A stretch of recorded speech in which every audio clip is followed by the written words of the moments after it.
Welcome to T-News 9 channel.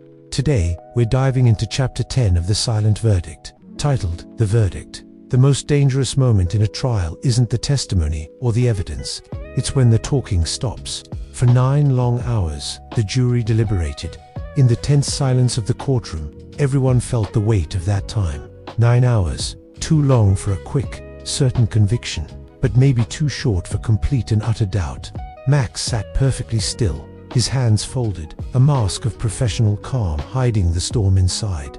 Years of discipline kept his face neutral, his breathing even, but beneath the surface, he was counting every single second, each one an eternity. Then, the jury filed back and the entire room rose as one. The foreperson, a woman with a practiced, steady voice, broke the silence. On the charge of first-degree murder, Max felt his world shrink, his focus narrowing to a single, sharp point.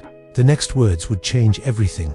"We find the defendant not guilty." The words hung in the air, seemingly without sound. Not guilty. Max didn't move. He didn't even blink. But around him, the verdict sent ripples through the crowd. Gasps, shocked whispers, the harsh scrape of chairs on the floor. Somewhere behind him, someone started to cry, the sound muffled and raw. The judge formally thanked the jury for their service and dismissed them. Victor Hale, the defendant, closed his eyes for a brief moment. A wave of pure, unadulterated relief washed over his face. It wasn't joy, and it wasn't triumph. It was the simple, profound release from a crushing weight. As the bailiff uncuffed him, Hale's gaze found Max's across the courtroom, their eyes locked for a beat. Hal gave a small, almost apologetic nod, a silent acknowledgement of the battle they had both endured. Max remained a statue of composure. The system had rendered its judgment. Outside the courthouse, a media frenzy was waiting.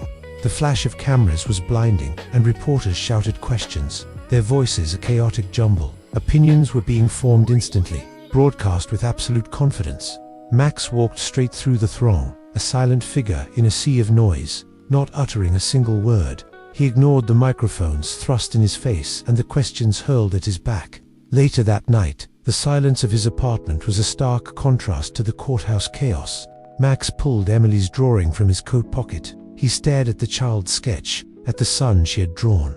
It was still there, big and bright, almost overwhelmingly so. He carefully folded the paper once, and then once more, until it was a small, neat square.